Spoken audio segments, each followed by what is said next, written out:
Amen. Number 2. Chiefest of sinners, Jesus can save, as he has promised, so he will do. O sinner, hear him, trust in his blood, then I will pass over you. Sing, when I see the blood, when I see the blood, when I see the blood, I will pass over you. 4. Oh, what compassion, oh, boundless love, Jesus hath power, Jesus is true. All who believe are safe from the storm. Oh, he will pass over you.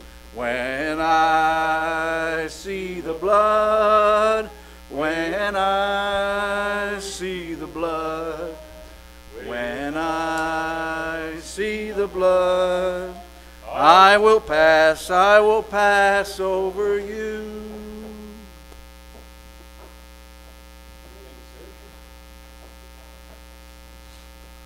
Good job, Alan. I'm going to have Alan sing solo here in a few minutes. All right, let's go to Lord in prayer. Does anybody have a spoken prayer request?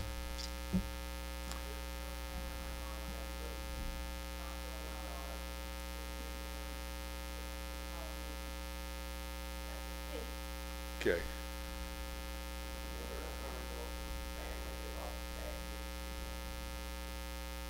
So is that the living in the holler like above you? Yeah. Okay. Albert, it says name? Is this? Well, okay.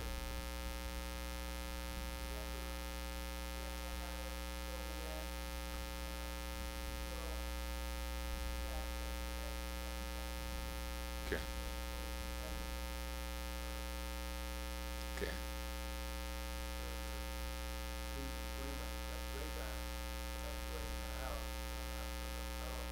Right. I saw it on the news thing.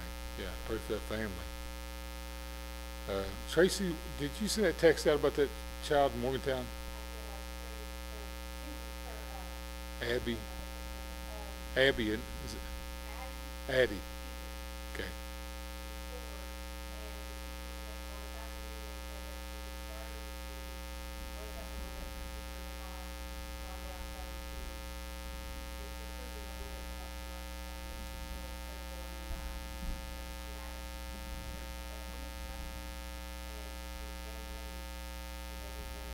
Didn't know, yeah.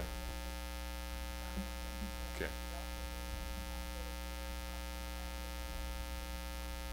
Okay. Sounds like a bowling alley upstairs, doesn't it? Isn't that good? That's a great sound to me. You got teenagers up there having wrestling matches or something. I don't know what they're doing up there, but I like the sound. Yeah, it's got. Sounds like a gymnasium. It sounds like a rolling pin going across the floor, but they don't have, if it's a rolling pin, it sounds like it must be like my sister's bread because it says. I mean, it's bad. Okay, alrighty. I talked to a good friend this evening. Tommy Ashworth is a good friend of ours. He's been here several times. He was here a couple months ago visiting with us. He lives in the Chicago area. He's got a test for his cancer tomorrow. He's been taking treatments for a couple of years now. He's got a serious test tomorrow to see if the cancer's grown. I ask you to keep him in prayer. He's a good guy. He's been serving the Lord for a long time. So Tommy Ashworth is his name.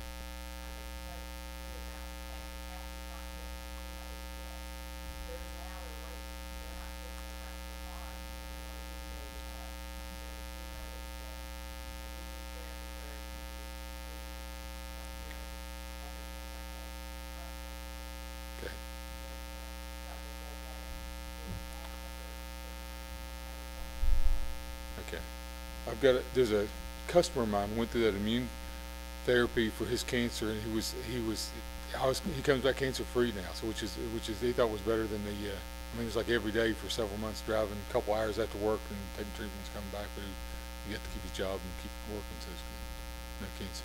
All right, anybody else with a prayer request? Yes, sir.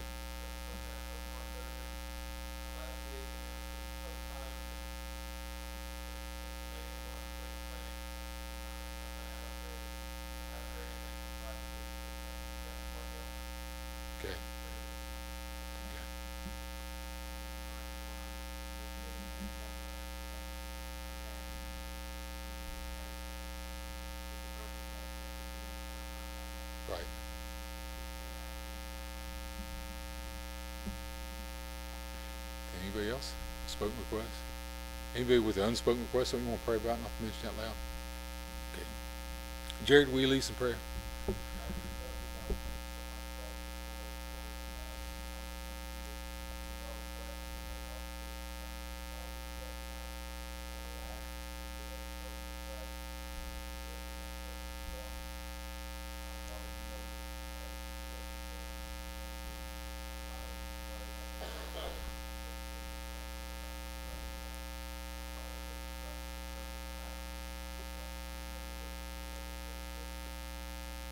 Amen.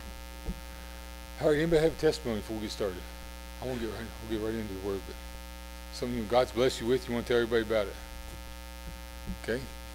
You know, Tammy and I got saved in 1980. The Wednesday night service was they read scripture for about 2 minutes, and they said, "Okay, it's up to you. You got to testify. You done, we're done." You know, some people every week would testify and say the same thing every week, but it doesn't matter. But they was just happy, rejoicing in what God done for them. Let me ask you this: has God been good to you this week?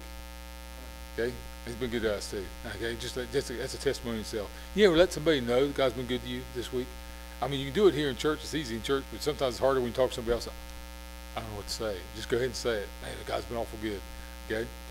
Okay. Second, a brief pause while you get. If someone's got something you want to tell everybody about, going once, going twice. Okay. 1 Kings chapter 6.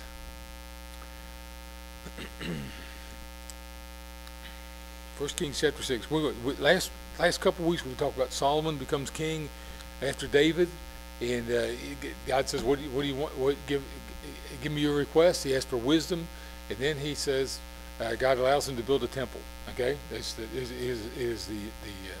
place that David wanted to build and prepared for the building, but he couldn't build because he was a man of war. God didn't let him allow him to build the temple. So Solomon, his son, has now David's passed, and Solomon's take over as king, and he's building, and he is. I can't remember the billions of dollars that came in yearly to his coffers, personal. Okay, Brother John, did he get rich off this? No, the nation got rich off this. Okay, they're going to build a building about half the size of this room and cover the whole inside. Is all covered with gold, and outside it's overlaid with gold. So every little crevice that has stuff all over the wood, designs in the wood, flowers and stuff, and knobs. They call them knops.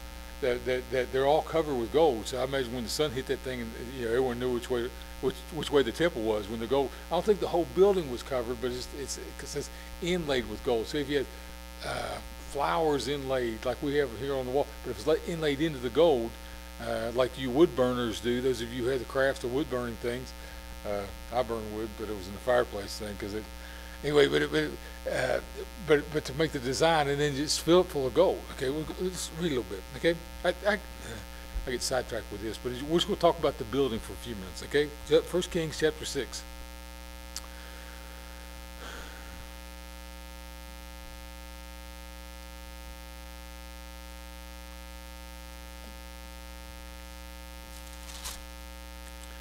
We read verse 1 last week. We'll read it again. It came to pass that the 480 years, 80th year after the children of Israel were come out of the land of Egypt, in the 4th year of Solomon's reign over Israel, in Mount Ziph, which is the 2nd month, that he began to build the house of the Lord. And the house which King Solomon built for the Lord, and the length thereof was 80 cubits, and the breadth thereof 20 cubits, and the height thereof 30 cubits, and the porch before the temple of the house 20 cubits. Was the length thereof according to the breadth of the house, and 10 cubits was the breadth thereof before the house, and for the house he made windows of narrow lights, and against the wall of the house he built chambers round about against the walls of the house, round about both of the temple and of the oracle, and he made chambers round about. Stop reading right there. I'm not going to read all this, but I'm going to give you the dimensions of this building. We just read a lot of this.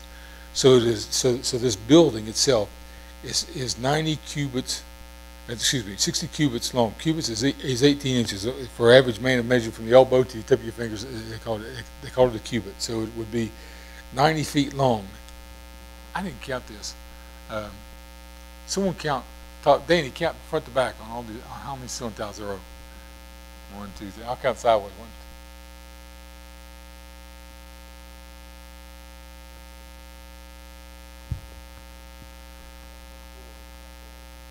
2. 24. 48 feet. So the building would be twice as long, basically twice as long as this room. Okay? And I got 22 going wide if I measured right, which would be 30 feet. So 22 would be 45. So it'd be 30 feet wide. Forget the right.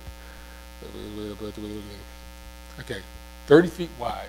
1, 2, 3, 4, 5, 6, 7, 8, 9, 10, 11, 12, 13, 14, 15.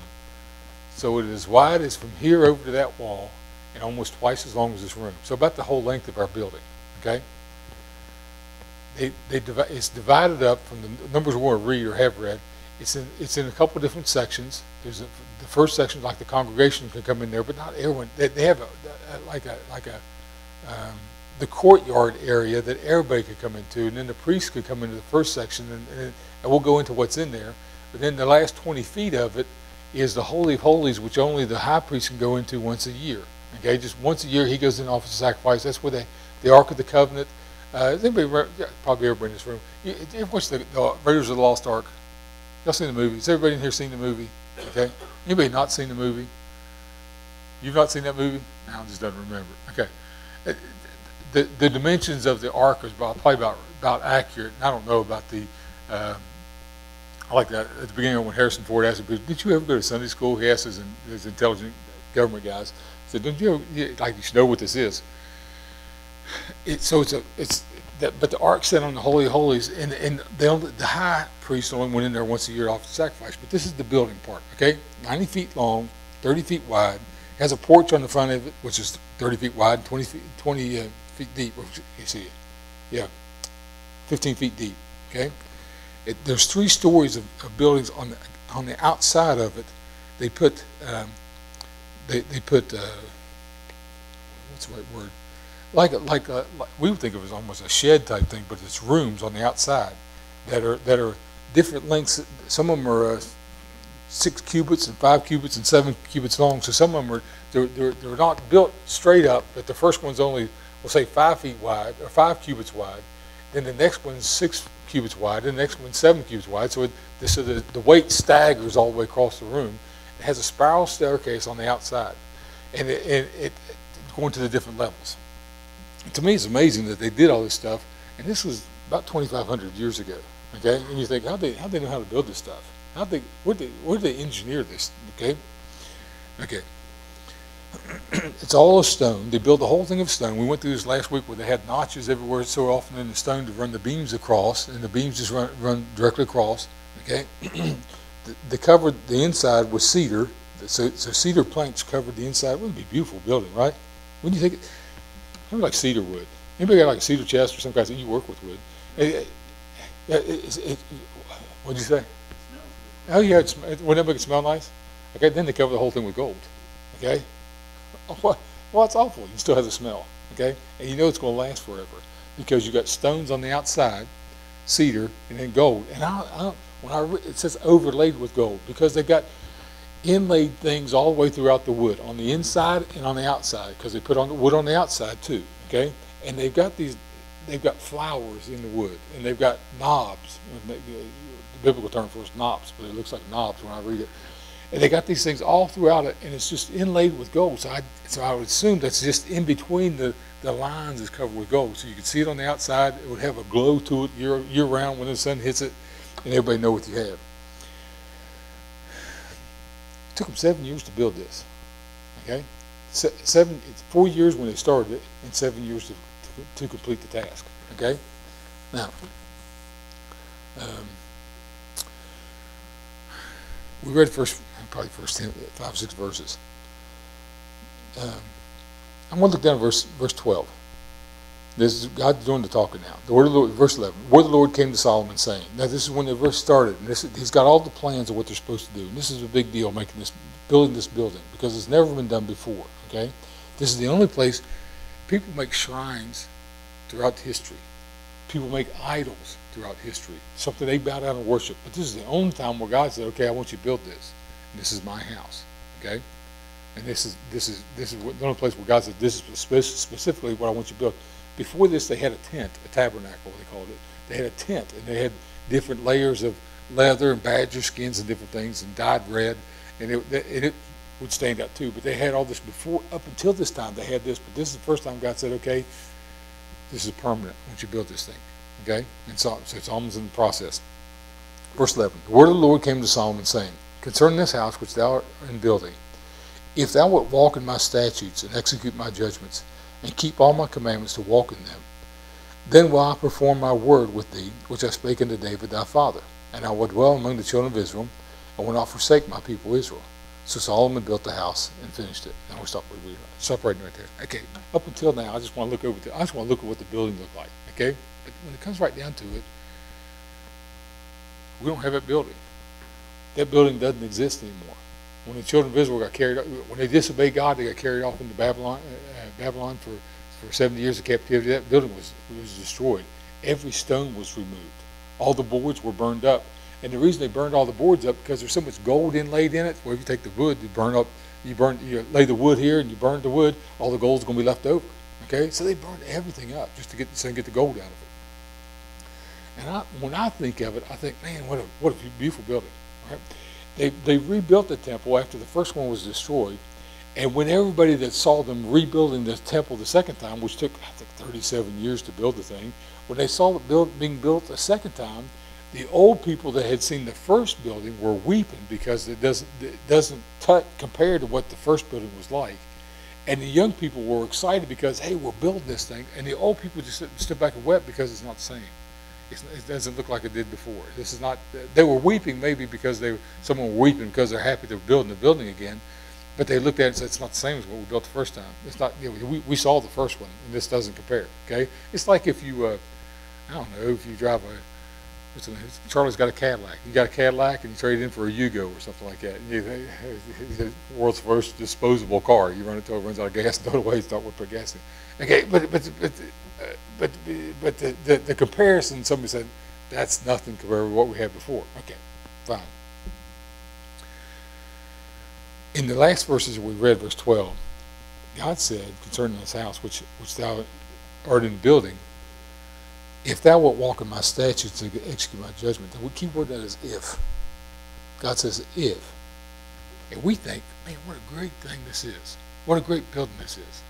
And God said, if you will do what I tell you to do, and your children will do what I tell you to teach them to do, then your kids are going to have this place for a long time. And they're going to love it forever. Okay? And I will never forsake your children. I will never forsake you. The promise God's given us anyway. I will never forsake your children. But it comes down to that promise of if. Because God said, if you will, if thou wilt, then he said, then I will perform my word to keep to thee. Okay? When I think of it, the building's great. I look at our building. I love our building here. We've been here for 26 years, and I think it looks better now than it ever has. Okay? I don't know. Maybe our first service was better because we had those folding chairs in here and different things. This platform wasn't the same. The carpet was 38 years old or whatever and mildewed, and but it wasn't the same. But maybe it's most beautiful on the first day or whatever. But it's a beautiful building. But you know what? The building doesn't matter that much. The building itself does not matter that much. God says, if you will, then I will.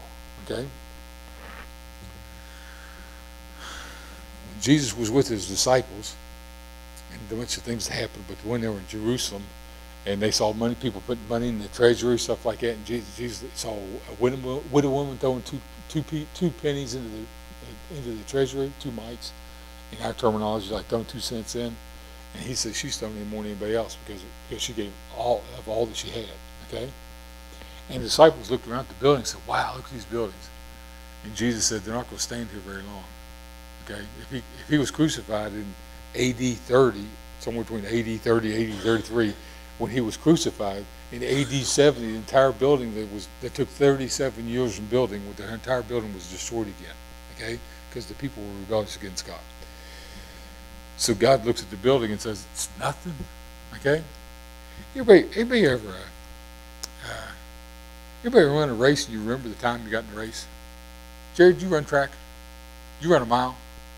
You remember what your best mile was?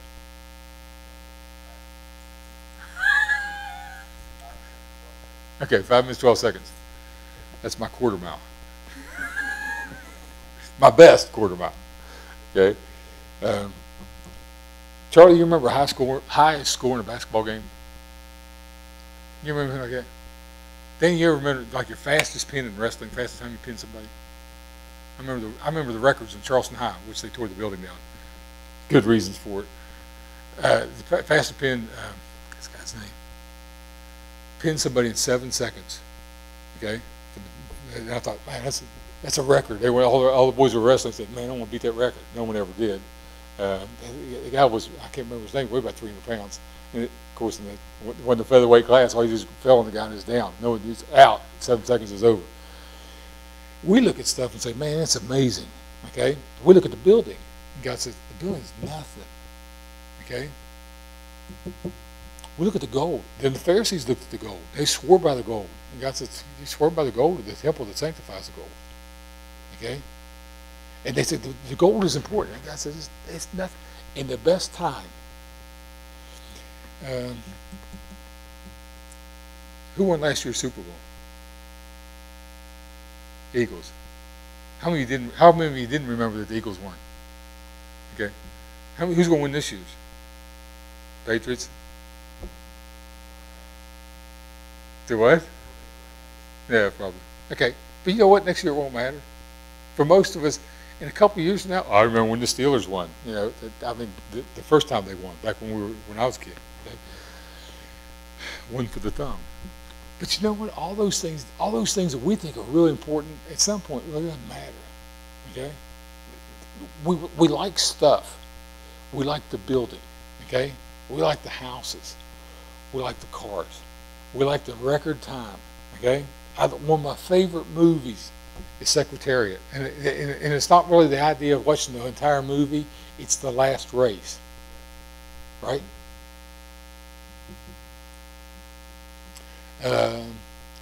Another great movie that I think it doesn't really matter is to me We Were Soldiers. It's just telling you someone's heart. Okay? But John, that's a bad movie. Okay, don't watch it then.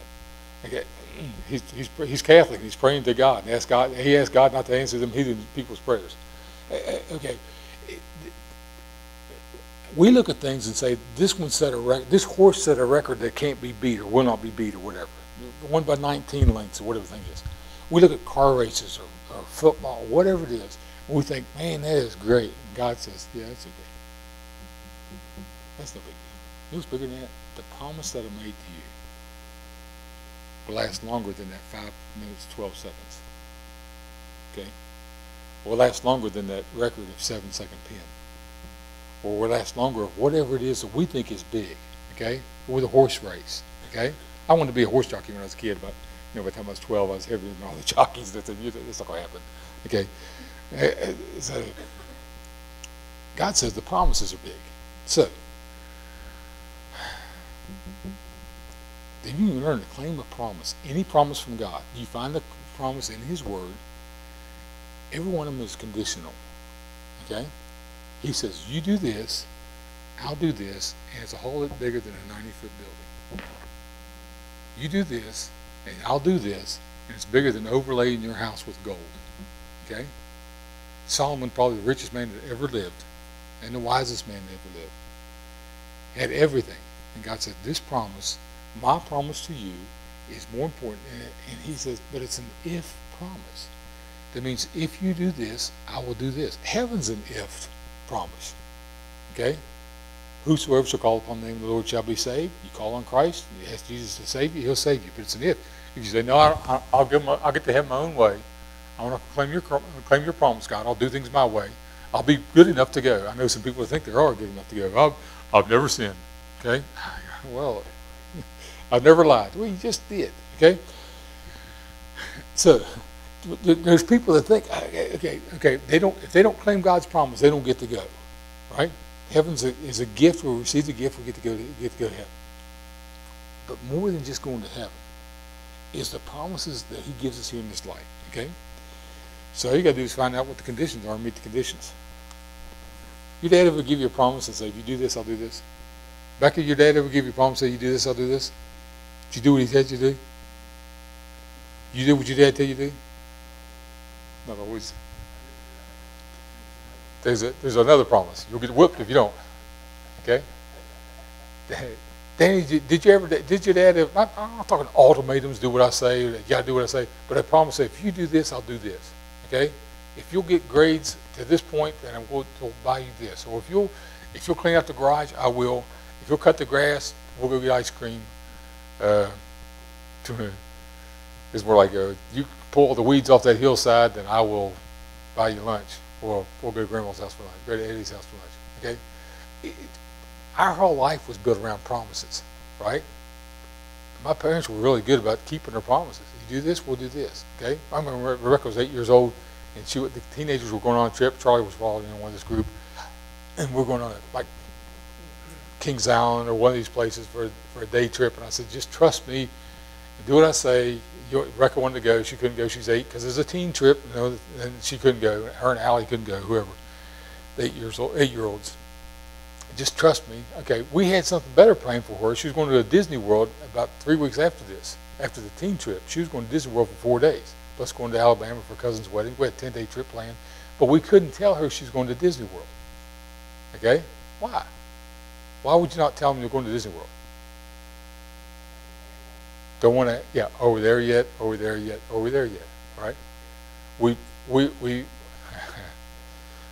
pulled up at our hotel in Orlando. There was 10 of us. What was it? I can't remember. There was a bunch of them in the van, all the family. Me and my sister drove over to Disney World to meet our cousin to pick up our tickets. He worked there, got us good this family rate thing, and so we went over to get and Rebecca and her cousins were watching TV, and they said they had all these commercials for Disney World, and they said, "Can we go to Disney World sometime? We're 2 miles away."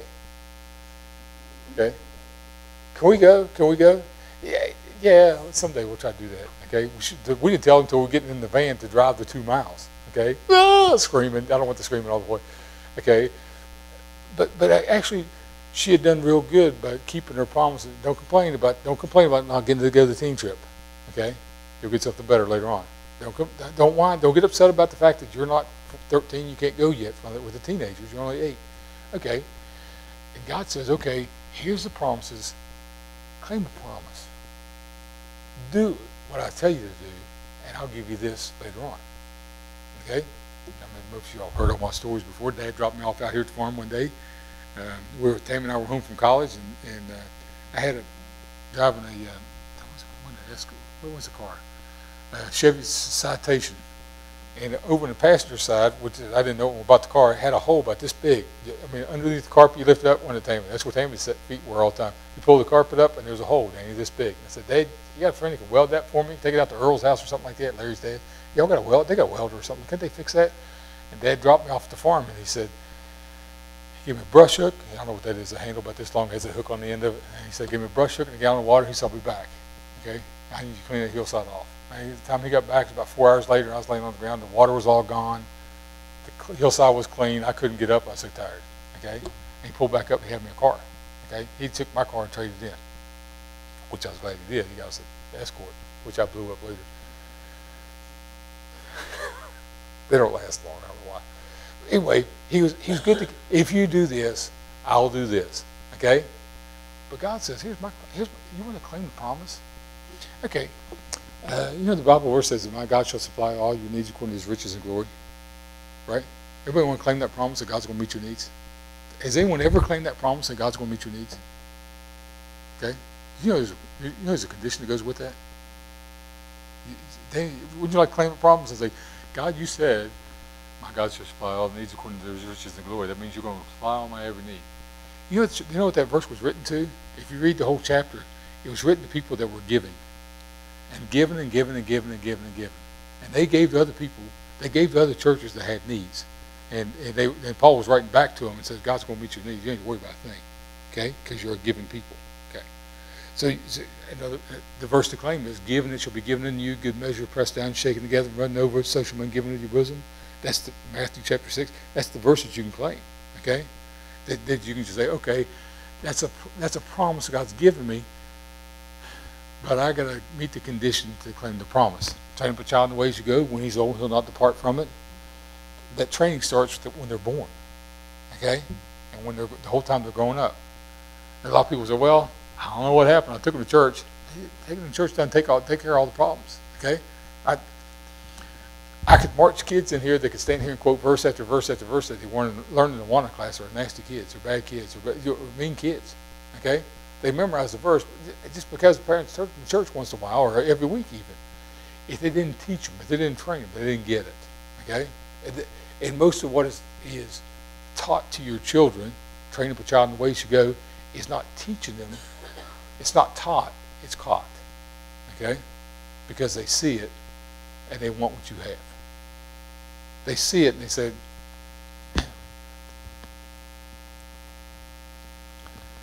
someone talked to the other day, man, unbelievably happy, Lord bless it, unbelievably happy. Do you have that? Or do you live that? Okay? Do your kids want that? Okay. What promises do you claim? God supply all you need, train up a child.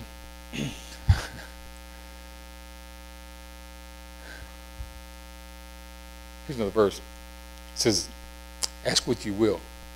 From John. Ask what you will. You can ask God for anything, right? But the entire verse says, if you abide in me and my words abide in you, you shall ask what you will. If you get it done in you. That means if you're abiding in him, you're going to ask him for what he wants anyway. He's already got it. Okay. If Jared says,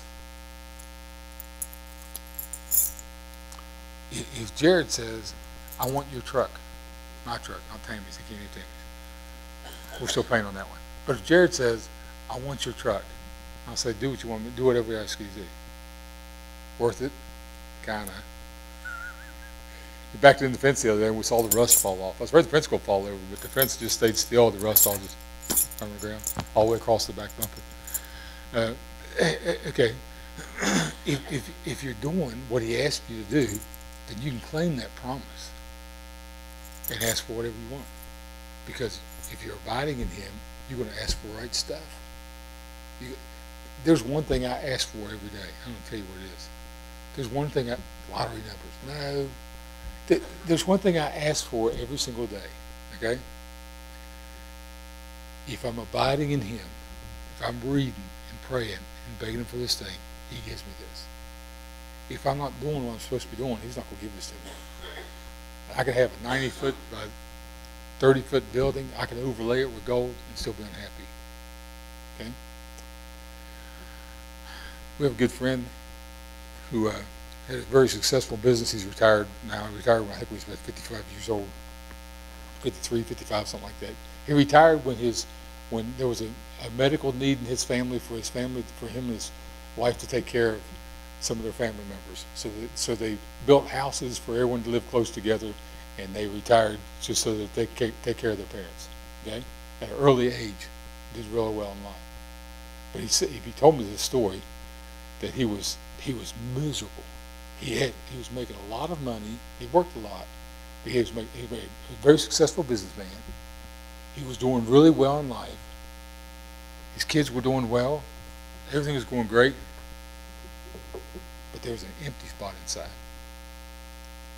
And he was talking to his sister on the phone and says, I can't get rid of this empty spot. Okay? What was the empty spot? He was lost. Okay? So he could have the 90-foot building covered with gold. He could have all the other stuff, but there was no relationship with God. He got saved, and he said, the hole's filled up. I got everything I need. I already had everything I needed, physically, right? He had good family, good job, good business. But there was an empty spot with lacking Christ. Then he got saved, filled the spot. He could then claim the promises of every promise in the book. And when we talked to it through the years that we talked about different things, he'd bring up things that he claimed or knew or observed. Okay, this is what John is what I saw. Really adamant about when he says something to you. This is what I learned. This is what I saw. He's excited about what he saw. Okay, did you know this? Yeah, someone first could say sometimes. Danny may text me and say, "Did you know this?" Yeah, I noticed that before. I did. He texted me a verse the other day. I said, "Yeah, I've seen that one." I like it though. I like it because it's, and there's something I can get out of this. This can change my family. I can't change my heritage, what was given to me. Well, I can change what my kids are going to do, our grandkids are going to do, by claiming the promises. But it all comes down to, okay, me doing what it says. Claiming the promises means obedient to the condition. Let me ask you this. Is there a promise right now in your life you're claiming that you're asking for? You're asking God for? Okay, what's the condition of it? Does he show you? Is it plain in his word what he wants you to do? Almost everything he gives us, he says, here's the condition. Meet the condition. Okay? It's simple. Any questions or comments? Sure.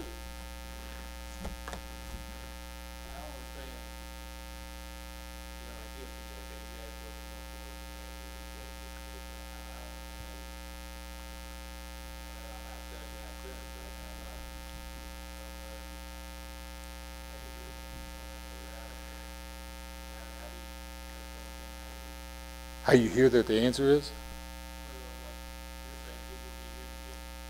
Right. It's already written down. It's already written. Yeah, sure.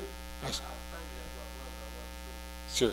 And every promise that he gives you, he says there's a condition that goes with it. But it's right there in the same verse, or in the verse before to the verse after. Okay? Just like the verse with this whole chapter goes through the size of the building, the windows, and everything else that's in it, and how it's laid out, and that's wonderful. But that all comes down to this: if thou wilt, then I will. And he said, if you'll do this, I'll do this. And with every promise that we want to claim, we've got to find out what the condition is in his word. It's like reading through Proverbs. I know I've taught on this for 25 years because I've read it for 35 years, and it's like almost every morning I read through a chapter of Proverbs because it tells me what the conditions are, okay? And it tells me what the promises are. Just like Proverbs chapter 3, for every verse, reading Proverbs chapter 3, do this, I'll do this. You do this, and I'll do this. I'll load you up with the benefits, okay? And Tammy's verse that I'd read before, but it never stuck out to me the way it stuck out to Tammy. One day she said, he daily loadeth us with benefits. Okay, she knows this verse in Psalms. I don't know where verse it is. Chapter 140 something. No, he daily loadeth us with benefits. I said, oh, right, she's got it. Okay, everything we have is a benefit he's given us. So whatever promise you want to claim, you got to find what the condition is that goes with it. Okay, now you can't be okay. Bring you all the tithes in the storehouse. See if prove me now herewith. See if I'll pour you out a blessing. Okay. Tithing is a conditional promise. It's a condition of a promise. God says, if you tithe, I'll bless you. Okay? But if you waste the rest of your money, like this was given to me as a legal illustration, a family tithe. They regularly wrote a check to the church. Then the man's business went bankrupt. And he went back to the preacher and wanted to sue the church because the Bible verse said he was not successful in his lawsuit because he wasted a lot of his money. Okay? But he went back to the church and said, I'm going to sue the preacher and the church because I've given 10% of my income and my business went under. Okay? Well, okay. He wasted everything else, right? He didn't spend the rest of his money the way he should have spent his money. He didn't save anything back. He wasn't wise in his business decisions. He did tithe. Okay? So you can't claim one promise and then not do the rest of it. Okay?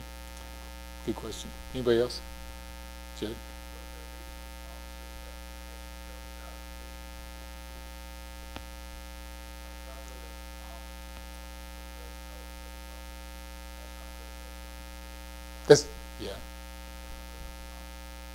That's him telling you what I've done, what I already am. Okay, but he does say, what's the verse in John chapter 14? So I find it.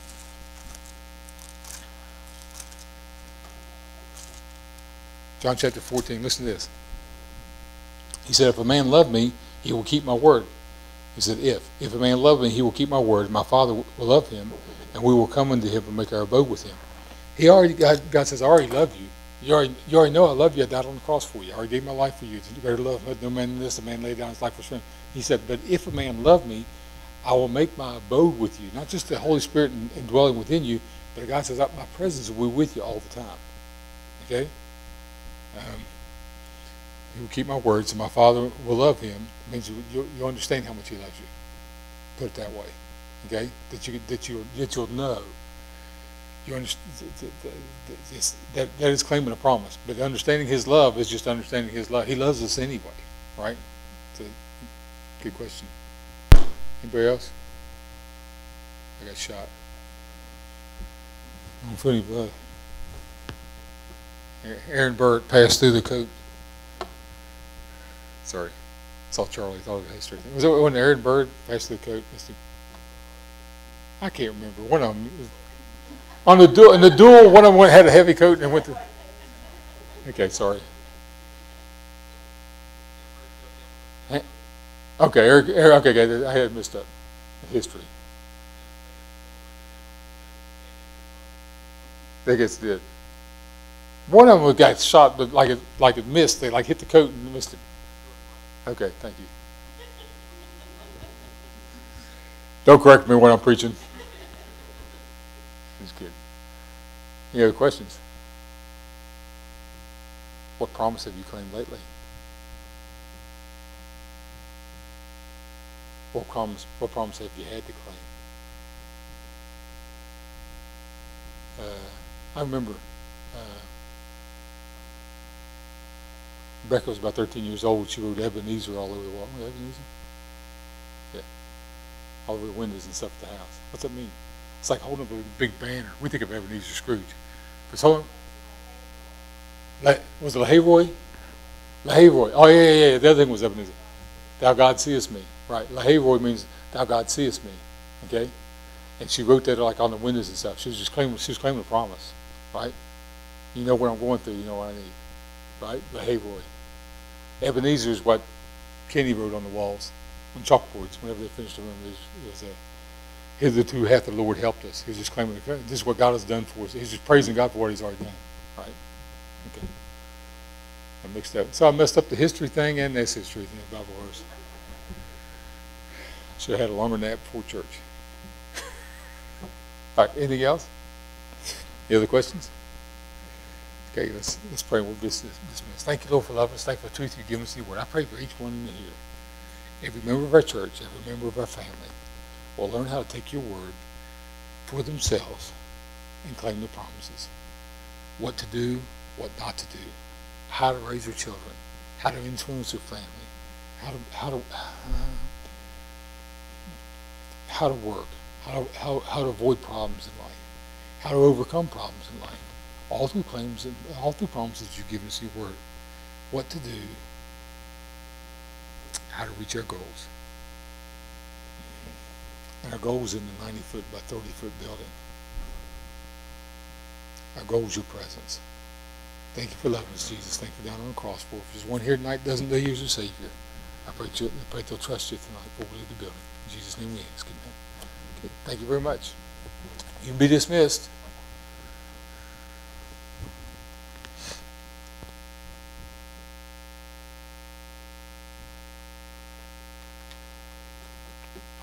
Ask away. What are you going to ask? Go ahead.